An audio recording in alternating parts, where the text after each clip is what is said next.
साल से वैदिक रोजगार के लिए गए हैं और 5 साल में 50 लोग लौट के आए। जो एक भाष्य हो कि सारा देश खाली हो गया, सारा देश खाली हो गया, ऐसा नहीं। और जितने भी अभी नेपाल से वैदिक रोजगार में गए 90% लोग ऐसे देश में गए हैं जहाँ उनको वहाँ नागरिकता भी नहीं मिलता, उनको रहने का अनुमति भी नहीं मिलता। चाहे खाड़ी हो, चाहे मलेशिया हो, जापान हो, कोरिया हो, और नेपाल से जाने वाले लोग भी 90% लोग इस तरह जाते हैं और उनको लौट के आना पड़ता है। कोई 2 साल में आवे, 4 साल में आवे, 6 साल में लेकिन आना पड़ता है। तो ये जो भाष्य है तो स्वाभाविक है। नेपाल में भी हर एक साल आपका 5 लाख लोग अभी श्रम बाजार में आते हैं, 1 लाख लोग को रोजगारी मिलती है और अभी की स्थिति में हम लोग 4 लाख को रोजगारी दे देता है। उनको बाहर जाने की बाध्यता का उसमें, इसलिए हम लोगों ने आंतरिक रोजगार का घोषणा करके आगामी 10 वर्ष से बाध्यात्मक हिसाब से कोई बाहर जाने का बंधन से मुक्त हो, हम लोगों ने कार्यक्रम शुरू किया। इसलिए आंतरिक रोजगार महाशाखा स्थापना करके हम लोगों ने अभी सबसे इंटरेस्टिंग बात क्या है ना, आप लोग अभी भी अपने मोबाइल में सम संसार नाम का एक जो ऐप्स है उसको अगर डाउनलोड करते हैं तो आपके हाथ में मालूम हो जाएगा किस देश से कौन सा कंपनी क्या काम के लिए लेके आया है, कितना उसका वेतन मिलता है, क्या कंडीशन है।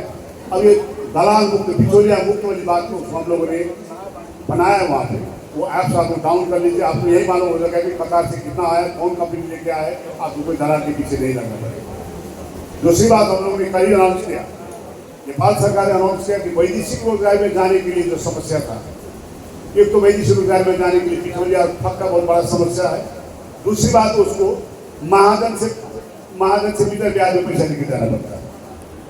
36% 40% पैसा क्या ब्याज में उसको पैसा लेके जाना पड़ता है और वहाँ जाके 4 वर्ष काम करके आता है बेचारा, उसका ब्याज सियाद बन के उसको सारा पैसा बाद में देना पड़ता है।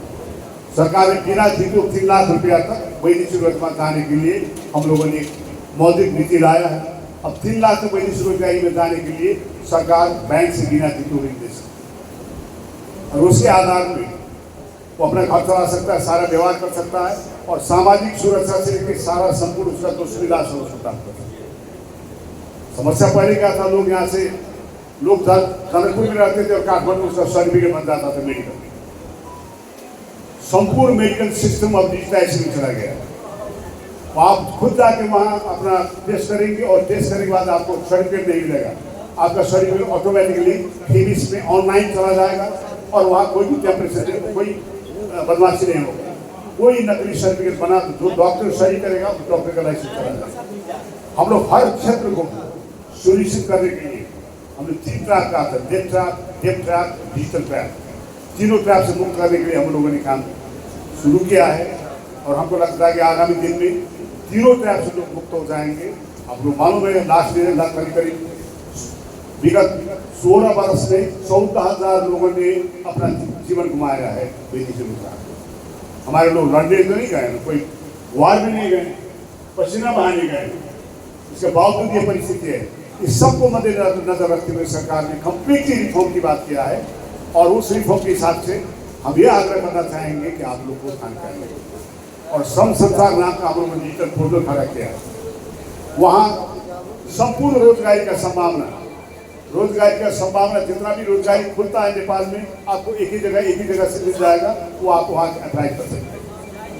अभी भी आप जाइए संसार में देखिए, वैतरणी जिला का कोई पालिका में ट्रैक्टर ड्राइवर की आवश्यकता होगा, वहाँ उससे ऐड किया है, लेकिन आपके हाथ में उसका सूचना आ जाता है, वो अप्लाई कर सकते। तो मिसमैच करने का सिस्टम हम लोगों ने रोजगार दाता और इसके लिए हम लोग मिसमैच किए हैं और विशेष करके सबसे ज़्यादा ट्रेनिंग के लिए जो हम लोगों ने किया है, राष्ट्रीय व्यावसायिक तालीम प्रतिष्ठान एरेविटी जो CTBT जो काम करता था 6 महीना तक का जितना भी वोकेशनल ट्रेनिंग हो, अब राष्ट्रीय व्यावसायिक तालीम एरेविटी करेगा और एरेविटी 7 प्रदेश में अंतर्राष्ट्रीय स्तर का training centre, training academy establish कर रहा है।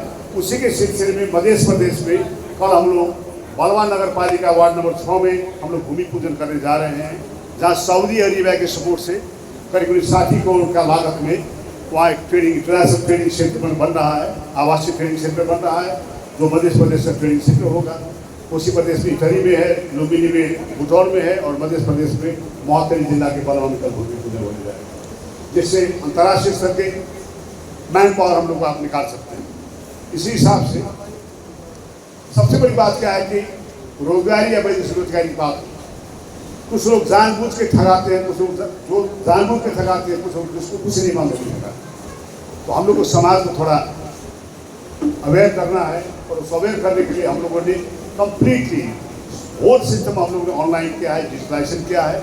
और अभी किसी का जैसे मान लीजिए पहले हम लोग कोई मर जाता था, हम लोग फ़ोन करता, आप वहाँ से ले आई, लाश मंगा दीजिए। ठीक है, अब अपनी नगर पालिका में जाके, गाँव पालिका में जाके रोजगार सेवा केंद्र में अप्लाई करेंगे, आपके घर तक जो है आपको मिलकर के बड़ी चला जाएगा, आपको कानून में ले जाना पड़ेगा। ये सारी परिस्थिति को मद्देनजर रखते हुए मैंने थोड़ा सा समय इसलिए किया कि यहाँ बहुत सारे लोग, प्रबुद्ध लोग बैठे हैं, ये जानकारी आम जनता के बीच को पहुँचा दें, इसलिए मैं इतनी बात कहा। और अंत में मैं फिर नेपाल भारत मैत्री संघ को बहुत बहुत धन्यवाद और बधाई देते हुए ऐसे काम की निरंतरता करके दोनों देश के बीच के आम जनता के बीच का जो संबंध है, राजनीति अपनी जगह जो है, लेकिन आम जनता का संबंध को आगे बढ़ा दें, इसके लिए शुभकामना देते हुए मैं विदा लेना चाहूँगा।